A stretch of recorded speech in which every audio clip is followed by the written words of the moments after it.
If time could go back, I would never have let William into my home. At first, I thought he was my blind date. I opened the door and politely invited him inside, but his behavior was crude. His eyes roamed up and down my body. After a brief conversation, I immediately realized I had mistaken him for someone else and tried to push him out, but he stepped to the doorway and locked the door behind him. Seeing this, I was terrified. Before I could react, he grabbed me by the hair and forced me onto the table.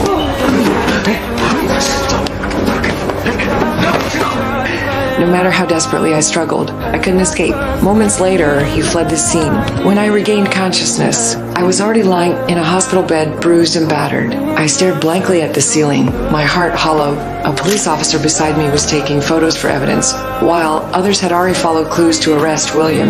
In my despair, I suddenly became single-minded. I wrote a letter to William in prison, requesting visitation, but the letter was returned unanswered. I wasn't discouraged. I sent letter after letter, refusing to stop. Eventually, William agreed to see me. I put on a beautiful dress and carefully did my makeup. During the visitation, I never mentioned the incident, as if it had never happened at all. From then on, every week, I dressed elegantly and visited William in prison day after day. William fell in love with me and began behaving extremely well in prison, hoping for early release. One day, I, who worked at a hospital, received a bouquet of flowers from William. He couldn't wait to see me. When I returned home after work, William suddenly appeared behind me, startling me. Seeing my reaction, he stepped back nervously. I simply smiled and invited him to help repair my house. William worked diligently, as if he were fixing his own home. I thoughtfully brought him a glass of lemonade, but as soon as he drank it, his consciousness began to blur.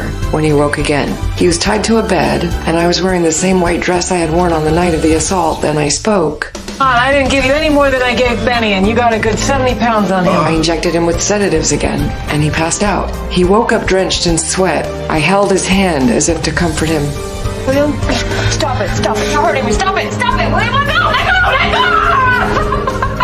William squeezed my hand, only to realize with a start that he was holding his left hand. William screamed in agony. I looked at him calmly, having finally completed my revenge.